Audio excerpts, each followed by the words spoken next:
Bonjour tout le monde, ici Annie de la chaîne Une lectrice compulsive. Aujourd'hui, je vous retrouve pour faire un bilan de ma visite au Salon international du livre de Québec. Ça faisait quand même 3 ans que j'y étais pas allée à cause de la pandémie.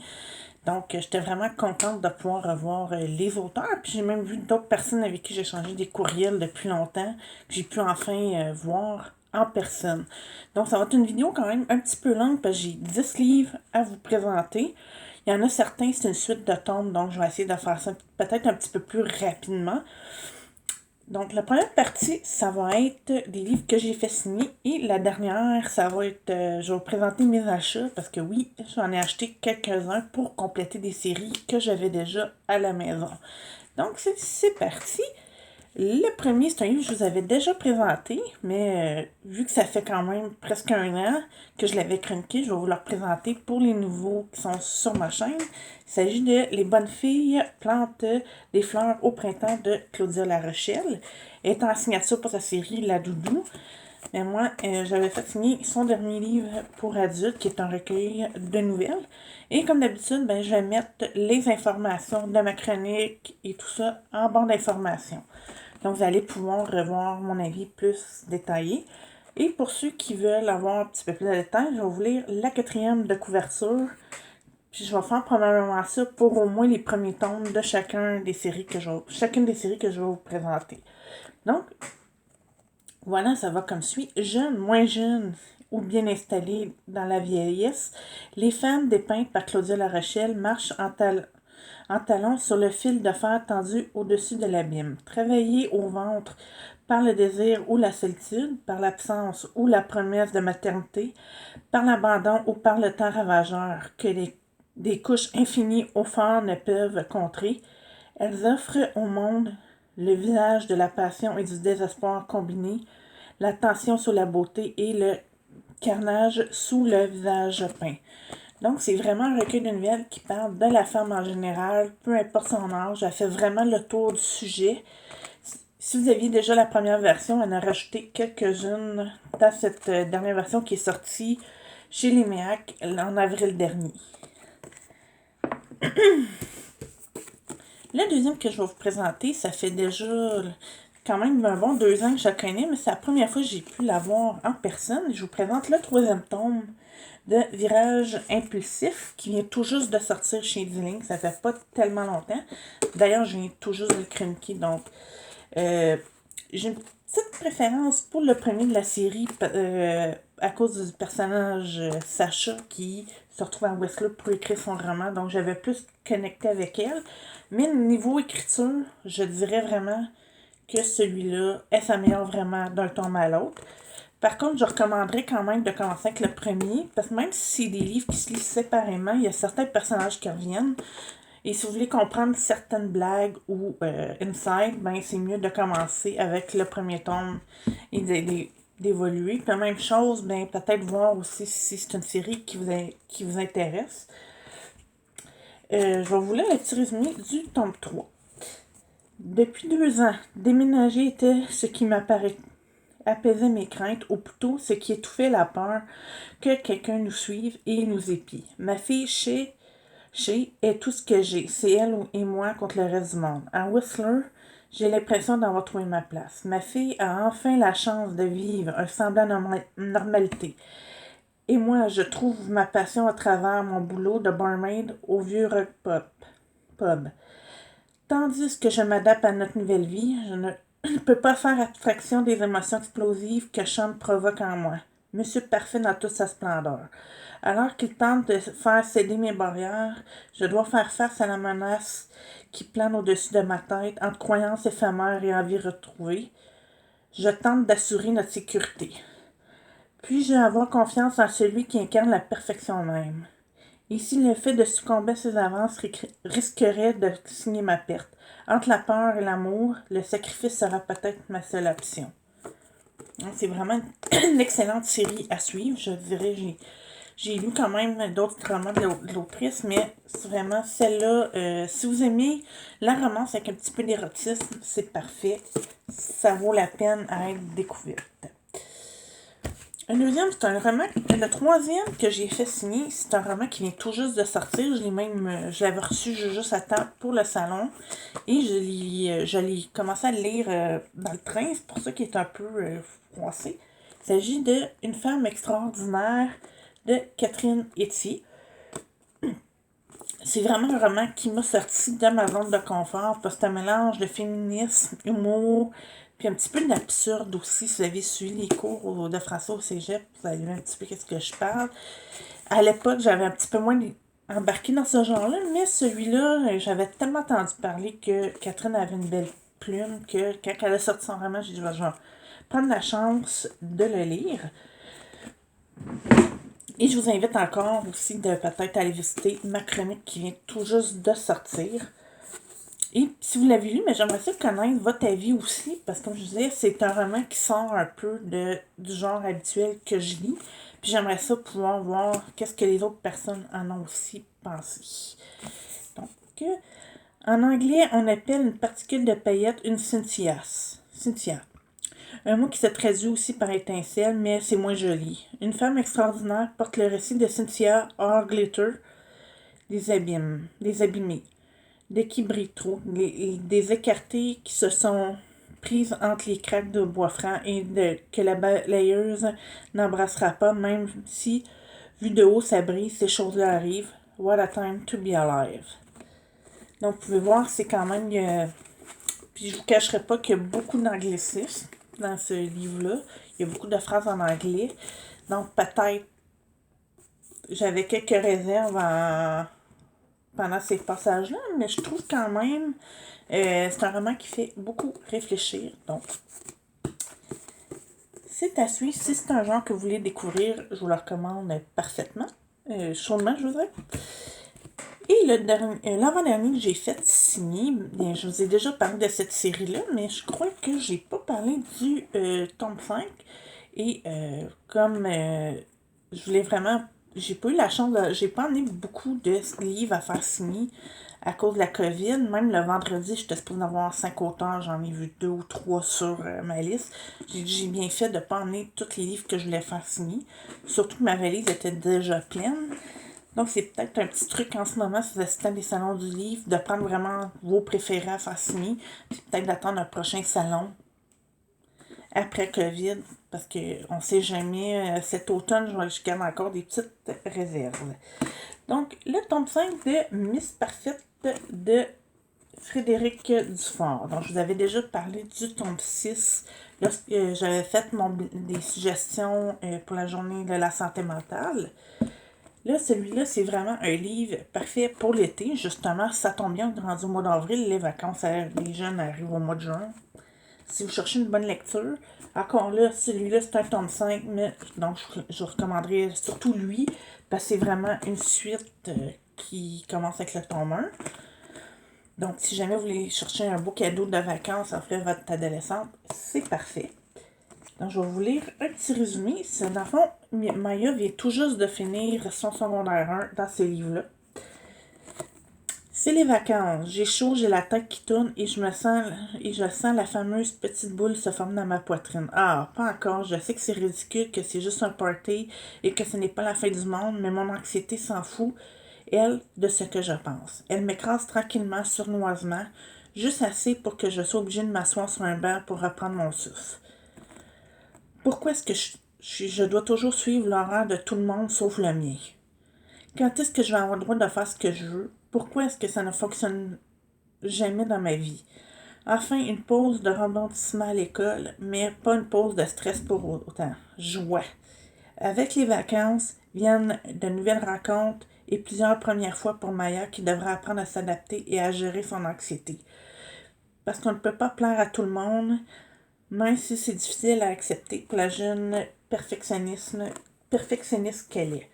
Donc, comme je disais, ça aussi, c'est là vraiment que Maya commence à avoir des crises d'anxiété. Je crois que c'est un roman très important à lire, justement, cette étape-là. Moi, j'aurais aimé ça beaucoup à l'avoir dans ma pile à lire quand j'étais adolescente. Mais même adulte, des fois, on peut se dire, ben, je me sens un petit peu moins seule à vivre ces petites crises ces crises existentielles, puis de nervosité, à vouloir faire comme tout le monde, alors que ben ça ne plaît, ça ne tente pas toujours. La deuxième, bon, et voilà, on tombe dans les séries. C'est un tome 3 et 4 que j'ai acheté, parce que je voulais vraiment, il vient toujours de sortir, et je voulais compléter. J'ai lu les tomes 1 et 2 d'un seul trait. J'avais vraiment hâte de connaître la grande finale.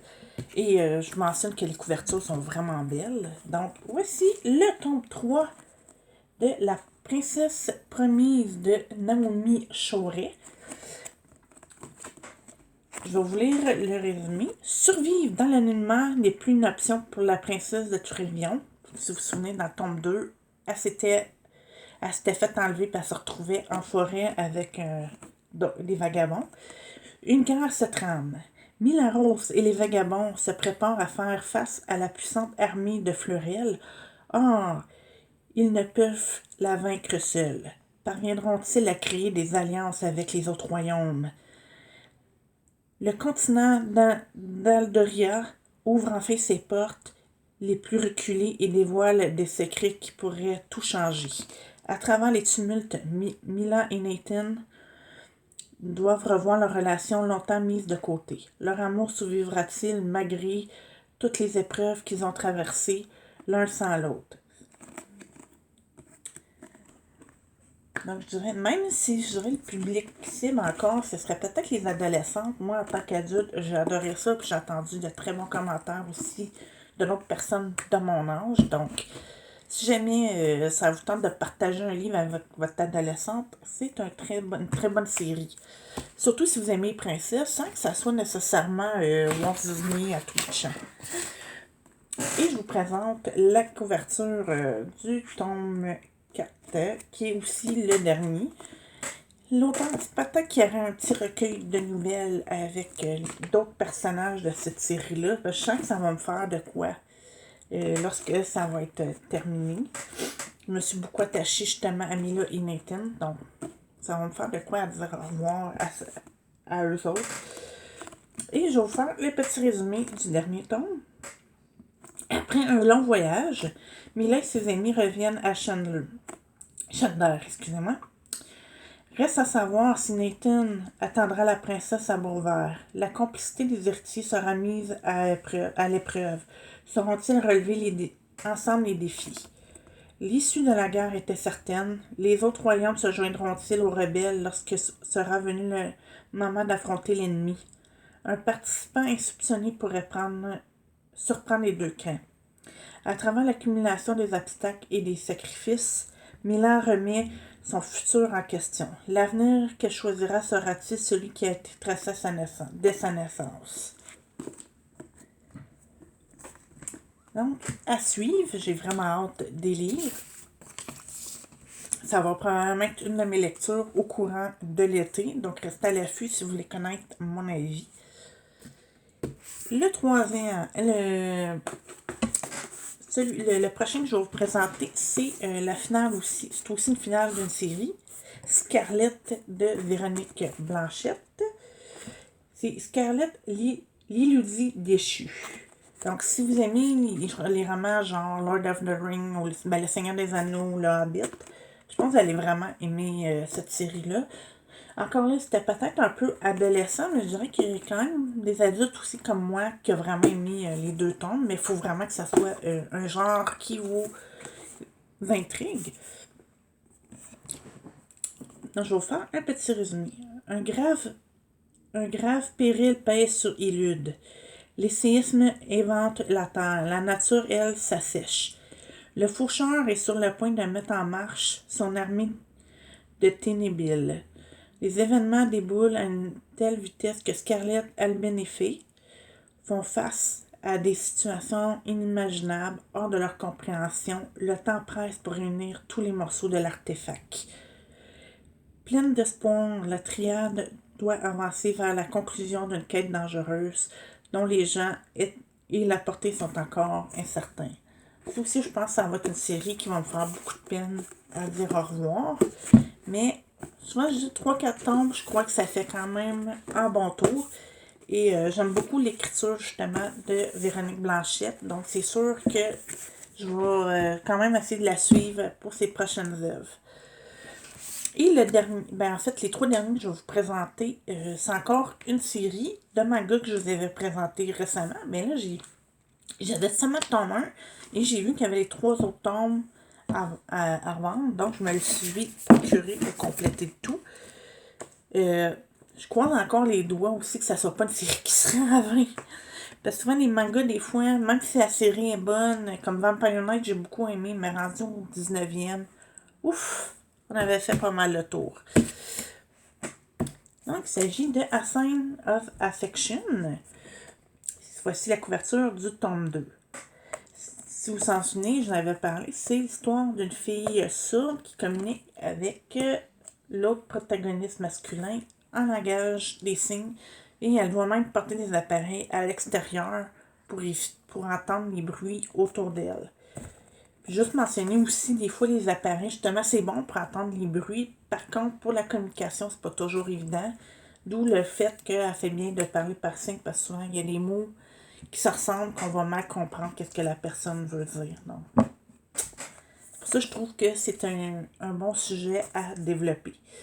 Pourquoi ces moments passés ensemble ont-ils l'air aussi courts? Yuki et Itsunumi sont de plus en plus attirés l'un par l'autre. La jeune femme a bien compris qu'elle ressent plus qu'une simple curiosité pour ce dernier. Et malgré les reproches d'Ushi, un de ses amis d'enfance, elle est bien déterminée à apprendre à mieux connaître celui sur qui elle a jeté son dévolu. Aidée par Rin, lors d'une sortie peu habituelle, elle pourrait bien trouver l'occasion de se rapprocher d'Itsunami.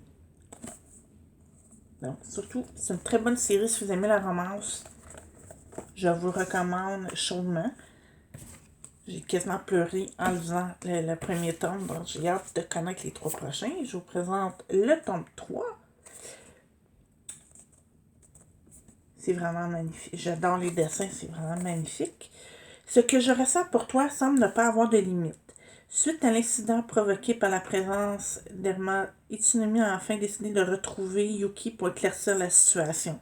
Enfin seul chez Rin, ils essaient de poursuivre la discussion, mais cette fois, c'est le travail du jeune homme qui les interrompt. Et comme si ça ne suffisait pas, Itsunami s'apprête à partir à nouveau en voyage. L'étudiante sourde trouvera-t-elle le bon moment pour lui révéler l'ampleur de ses sentiments? Ben déjà, je m'attendais un petit peu aussi à des problèmes de communication, le fait qu'elle ne peut pas exprimer exactement tout ce qu'elle ressent à cause qu'elle est sourde, donc ça me surprend pas. Puis souvent, c'est un terme aussi, le manque de communication, les problèmes de communication qui ressortent dans la romance. Donc,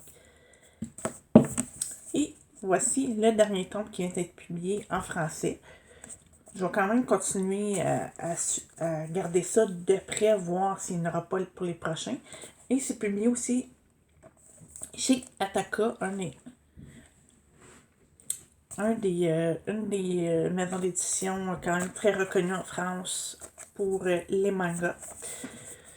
Petit à petit, nos mondes se mélangent. Itsumi est rentré de son voyage à l'étranger et à cette occasion, Yuki et lui se sont avoués leurs sentiments. Les 2 jeunes adultes décident alors de se mettre en couple malgré l'avis de certaines personnes de leur entourage. Ravi, Itsumi décide alors de présenter ce qu'il aime à Shin, un de ses amis de longue date. Comment se passera cette rencontre? Donc, c'est tout pour mon bilan du Salon du livre de Québec. Si jamais vous êtes allé aussi, laissez-moi savoir qu'est-ce que vous avez acheté. Si jamais il y a des romans que vous voudriez que je parle plus en détail, est-ce qu'il y a une nouveauté que vous me suggériez de lire? Ça va me faire plaisir de lire vos commentaires. Et n'hésitez pas à appuyer sur le petit pouce si vous avez aimé ma vidéo et à vous abonner à ma chaîne.